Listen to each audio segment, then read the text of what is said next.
جروب جانجس heesahaasna lama qaado adoo maskaxdaada fiyowdahay maba qaadi kartid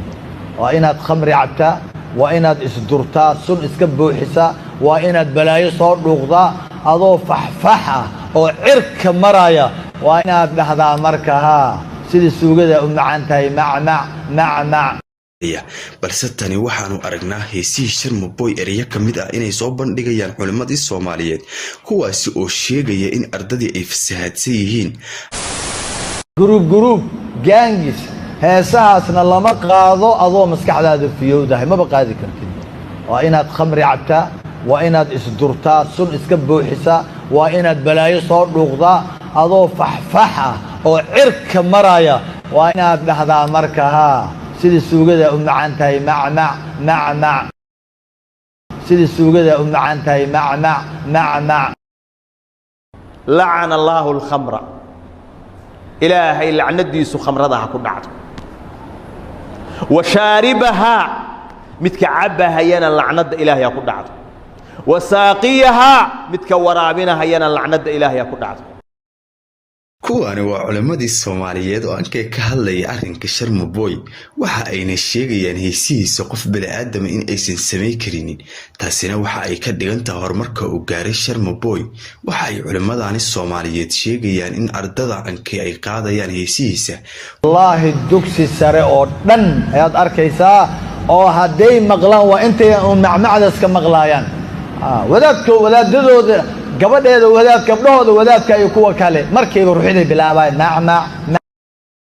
kuwaasi oo isla ruuxaya isla markaana fasalka dhan laga kacaya hadii ay maqlaan sida suugada u macaan tahay hadaba adigu ardadaasi ma ku jirtaa heesaha Sharmaboy isla ruuxaya Sheekh Kanyaawi ayaa sheegaya sida suugada u macaan tahay Sharmaboy heesihiisa qof bini'aadam oo fadhiya inuu sameeyay sameey karin illa qamra iyo xashiish inuu cabo maahane حديث كالإمام أبو داود حديث ابن عمر نبي عليه الصلاة والسلام خبر هذا واللعنات بدوش كسار waxaanu halkan kugu soo qaadan doonaa Sheekh Kanyaawi oo Sharmaboy heesihiisa fasiraya kaasi oo sheegaya Sharmaboy markii uu heesahan sameynaya inuu qamro iyo balaayo ka dhargo isla markaana uu heesaha sidaas ku sameeyo sidoo kale iyo culimo Soomaaliyeed oo naclada iyo qamrada kuwaasi oo ku sheegay xaraan hadaba adigu ma aaminsan tahay in heesaha Sharmaboy ay dhigeystaan culimadan maadaama ay ka sheekeynayaan oo ay leeyihiin sida suugada u macaan tahay sidoo kalena ay la socdaan heesaha Sharmaboy maadaama ay qaadayaan oo ay leeyihiin heesihii Sharmaboy ereya ka mid ay halkaan ugu soo bandhigayaan waxa ay sheegayaan ereyadiisii qayb ka mid ah kuwaasi oo sheegaya in ardadii ay ku halaabayaan isla markaana heesaha Sharmaboy ay dhigeysanayaan hadaba waxaanu halkaan kugula wadaagi doonaa culimadii Soomaaliyeed oo ku dhagan Sharmaboy taasi adigu ma aaminsan tahay xamarna waxa ka socda garanaysaan heesa loo soo guuriyay oo nimankii xataa heesahaas lahaa iyaga isdilay group gangis heesahaasna lama qaado adoo maskaxdaada fiyowdahay maba qaadi kartid Sharmaboy oo Soomaalidu dhan ay taqaano isla markaana soo shacbaxay 2 sano ka hor ayaa meel walba hadalkiisa lagu hayaa waxaana qof walba fasiraysaa heesihiisii culimaha dhihin عامها دين sidoo kale ajaanibi hadin qof walba oo Soomaaliyeed ayaana taqaan Sharmaboy iyo qof walba oo ajaanib ah waxa ayna dhamaantood ku barteen heesahan sida suugada u macaan tahay dhacdhac iyo sidoo kale waxaan ka doonayaa qaraabadaada heesa badan ayaa lagu bartay Sharmaboy kaasi oo 24 ka saac YouTube-kiisa soo galiyay heestay ka duwan tahay halkaasina noogu soo bandhiga hadaba culimadii Soomaaliyeed ayaa Sharmaboy ku dhagan kuwaasi oo sheegaya in ardadii iyo islaamihii culimada ahay ay halaabeen oo ay 24 ka saac dhigeystaan heesaha Sharmaboy hadaba adigu gabaray ma tahay heesaha Sharmaboy dadka dhigeysta oo diinta islaamka ka soo tagtay dhigeysta Sharmaboy heesihiisa culimada Soomaaliyeed ayaa sheegaysa culimada gabdhihii ahay oo kitaabada fasirayay inay isaga soo tagaan oo markii heesaha Sharmaboy ay maqlaan ay isla markaasi hore ruuxitaan ay ka bilaabaan ayaga oo hore iska ruuxa isla markaana ilooba waxay qabanayeen ardada sidoo kale fasalada ka kaca markii ay maqlaan heesaha Sharmaboy hadaba tani ma fasahaada maadaama ay culimadii gaareen arrintaani lama arag culimo Soomaaliyeed oo heesa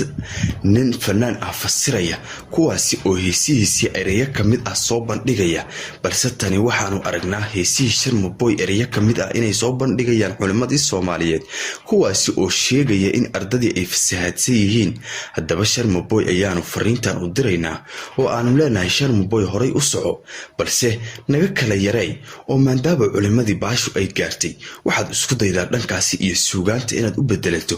raabkana aad ka wareegsato maadaama halis ay kaaga imaan karta barnaamijkan oo culimadii Soomaaliyeed iyo ardadeedii iyo ciyaalkii ay dhaleen haddii ay isla ruuxaan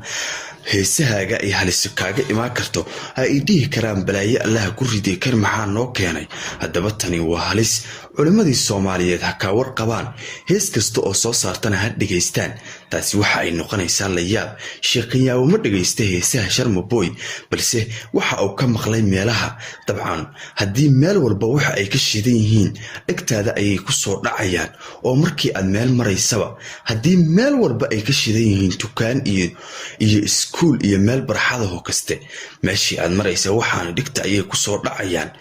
culimadan waa ay yaabayaan oo waxa ay leeyihiin wareed halkan aan soo marna ayay waxaan ka shidnaayeen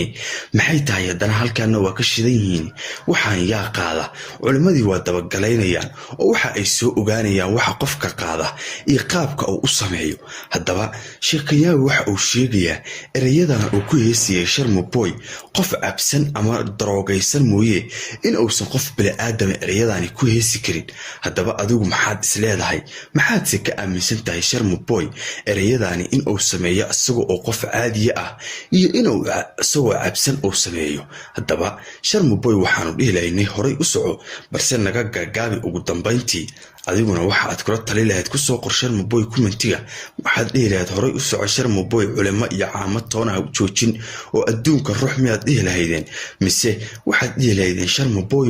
waqtigaaga waad qaadatay qofba waqti uu leeyahay naga jooji waxa